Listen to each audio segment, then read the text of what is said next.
कच्चा चिट्ठा में इस वक्त की बड़ी खबर, राम मंदिर में रामलला की प्राण प्रतिष्ठा पर एक बहुत ही बड़ी खबर आप तक पहुंचा रहे हैं। विश्व हिंदू परिषद के बड़े नेता आलोक कुमार ने दावा किया कि अखिलेश यादव को भी राम मंदिर की प्राण प्रतिष्ठा के कार्यक्रम में निमंत्रण दिया जाएगा, यानी कि अखिलेश यादव को भी न्योता यहां पर पहुंचेगा।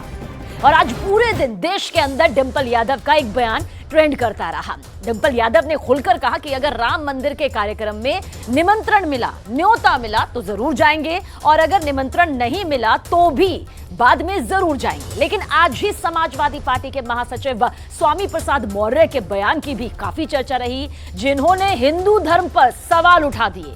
क्या वाकई में समाजवादी पार्टी बदल रही है या फिर वही पॉलिटिक्स का डबल गेम यहां पर चल रहा है?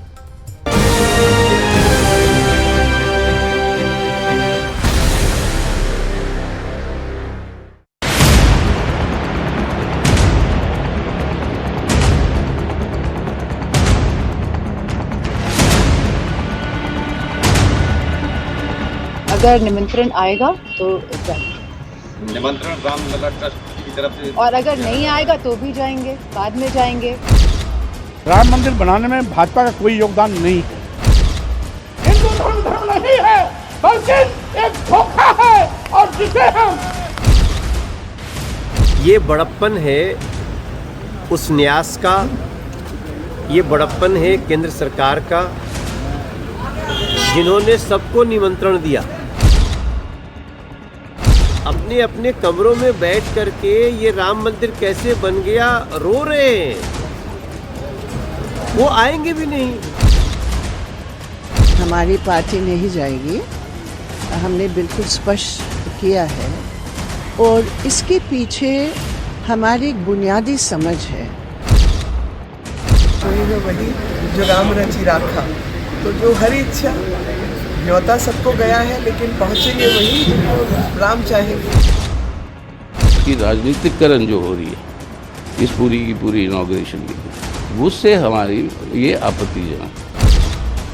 सबसे ज्यादा मुझे लगता है कि प्रभु श्री राम के दर्शन की आवश्यकता विपक्ष वालों को ही है, क्योंकि उनकी बुद्धि भ्रष्ट हो चुकी है, और जब तक राम के शरण में वो जाएंगे नहीं, राम को समझेंगे नहीं, तब तक उनकी बुद्धि शुद्धि नहीं होगी।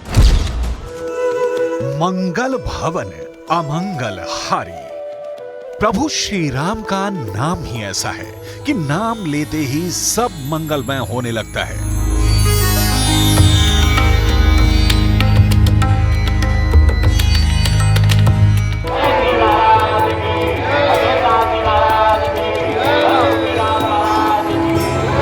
लेकिन भारत की राजनीति में प्रभु श्री राम के नाम पर धर्म युद्ध छिड़ गया है। जैसे जैसे श्री राम मंदिर के अंदर राम लला के प्राण प्रतिष्ठा की घड़ी नजदीक आ रही है, वैसे वैसे विपक्ष की बेचैनी बढ़ती जा रही है। सबसे ज्यादा बेचैनी यूपी के अंदर देखी जा रही है। इसकी वजह यह है कि यूपी में लोकसभा की सबसे ज्यादा 80 सीटें हैं, और यूपी के अयोध्या में ही श्री राम मंदिर में राम लला की प्राण प्रतिष्ठा भी होने जा रही है। मंदिर लोकार्पण के लिए तैयार है। पिछले लोकसभा चुनाव यानी साल 2019 में बीजेपी ने उत्तर प्रदेश के 80 लोकसभा सीटों में से 62 पर जीत हासिल की थी, तो वहीं 2014 लोकसभा चुनाव में बीजेपी ने 71 सीटों पर जीत हासिल की थी। अब राम मंदिर बनकर दर्शन के लिए तैयार है, तो ऐसे में बीजेपी 2014 की परफॉर्मेंस रिपीट करने की उम्मीद कर रही है। लेकिन यूपी के अंदर बीजेपी के सामने मुख्य विपक्षी दल के रूप में समाजवादी पार्टी के अखिलेश यादव ही हैं। अखिलेश मोदी के खिलाफ बन रहे महागठबंधन में भी शामिल है। लेकिन अब मुश्किल ये है कि विपक्ष को साल 2024 के चुनाव में भी राम लहर का डर सता रहा है। स्वामी प्रसाद मौर्य समाजवादी पार्टी के महासचिव हैं, और अखिलेश पर आरोप लग रहा है कि हिंदू धर्म पर कई विवादित बयानों के बाद भी स्वामी प्रसाद मौर्य को समाजवादी पार्टी में प्रमोशन करके महासचिव बनाया गया है। स्वामी प्रसाद मौर्य के भाषणों में उनका सबसे ज्यादा फोकस इसी बात पर रहता है कि हिंदू धर्म में समानता नहीं है और जातियों में बंटवारा है। बीजेपी की रणनीति तो साफ नजर आती है। बीजेपी राम मंदिर के नाम पर जाति तोड़कर हिंदू जोड़ने की राजनीति करती दिख रही है। लेकिन सवाल यह है कि क्या स्वामी प्रसाद मौर्य जातियों के नाम पर हिंदू धर्म को बांटने की राजनीति करना चाहते हैं? स्वामी प्रसाद मौर्य कह देते हैं हिंदू धर्म धर्म नहीं है बल्कि एक धोखा है, और जिसे हम हिंदू धर्म कहते हैं वो कुछ लोगों के लिए धंधा है। जब हम कहते हैं कि ये कुछ लोगों के लिए धंधा है तब पूरे देश में भूचाल मच जाता है। लेकिन वही चीज अगर मोहन भागवत जी कहते हैं, माननीय प्रधानमंत्री नरेंद्र मोदी जी कहते हैं, माननीय गडकरी जी कहते हैं, तो किसी की भी भावना आहत नहीं होती। स्वामी प्रसाद मौर्य तथ्यात्मक रूप से कितने सही हैं, ये तो वही जाने, लेकिन सुप्रीम कोर्ट ने हिंदू धर्म को नहीं बल्कि हिंदुत्व को एक जीवन पद्धति कहा था। 11 दिसंबर 1995 को सुप्रीम कोर्ट के जस्टिस JS वर्मा की बेंच ने फैसला देते हुए कहा था कि हिंदुत्व शब्द भारतीय लोगों की जीवन शैली की ओर इंगित करता है। हिंदुत्व को सिर्फ धर्म तक सीमित नहीं किया जा सकता। 1995 में सुप्रीम कोर्ट के फैसले में हिंदू धर्म के धर्म होने या नहीं होने पर कोई टिप्पणी नहीं की गई थी, लेकिन स्वामी प्रसाद मौर्य न सिर्फ मंच पर दिए गए अपने भाषण पर कायम है, बल्कि वो यही बात दोबारा अपने बयानों में भी दोहरा रहे हैं। स्वामी प्रसाद मौर्य कह देते हैं हिंदू धर्म धर्म नहीं है बल्कि एक धोखा है, और जिसे हम हिंदू धर्म कहते हैं वो कुछ लोगों के लिए धंधा है।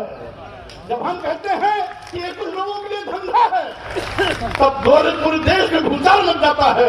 लेकिन वही चीज अगर मोहन भागवत जी कहते हैं, माननीय प्रधानमंत्री नरेंद्र मोदी जी कहते हैं, माननीय गडकरी जी कहते हैं, तो किसी की भी भावना आहत नहीं होती। समाजवादी पार्टी की नीति क्या है? क्या लोकसभा चुनाव से पहले समाजवादी पार्टी कोई ब्राह्मण सम्मेलन भी कर रही है? क्योंकि इसी तरीके के सम्मेलन में अखिलेश यादव ने अपने पार्टी नेताओं को निर्देश दिया है कि धर्म को लेकर कोई विवादित बयान ना दे। इसके बावजूद स्वामी प्रसाद मौर्य ने अखिलेश यादव के बातों को नजरअंदाज करते हुए विवादित बयान दिया है। तो ऐसे में सवाल उठता है कि क्या एक ही पार्टी के दो बड़े बड़े किरदार इस तरीके का बयान देकर वोट बैंक साधने की राजनीति कर रहे हैं?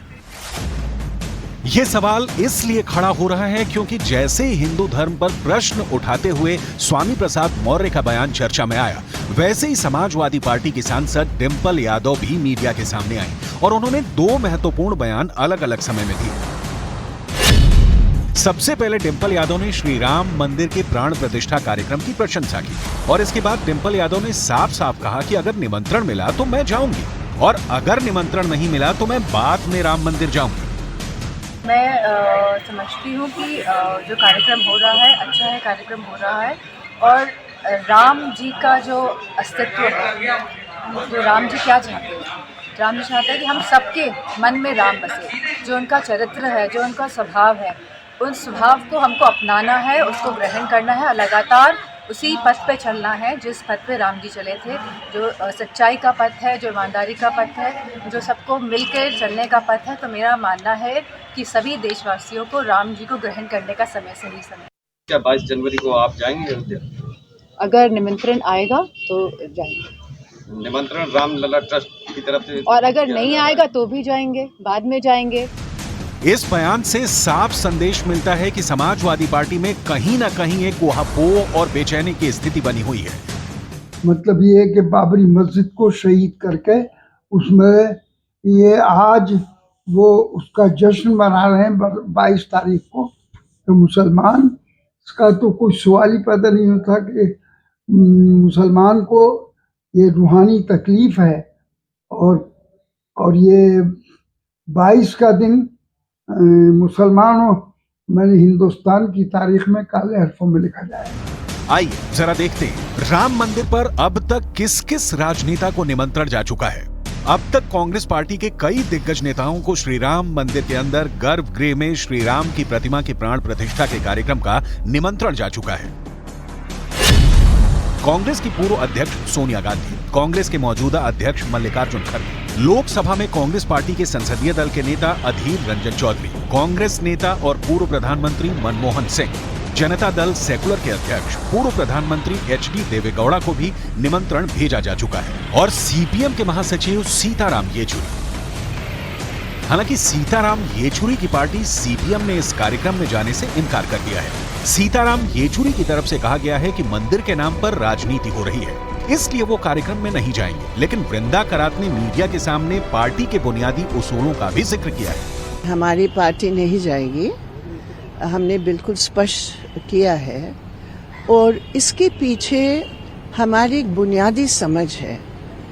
हालांकि धार्मिक भावनाओं की हम पूरे कदर करते हैं और पूरे देश में एक धार्मिक भावना होती है, उसका भी हम कदर करते हैं।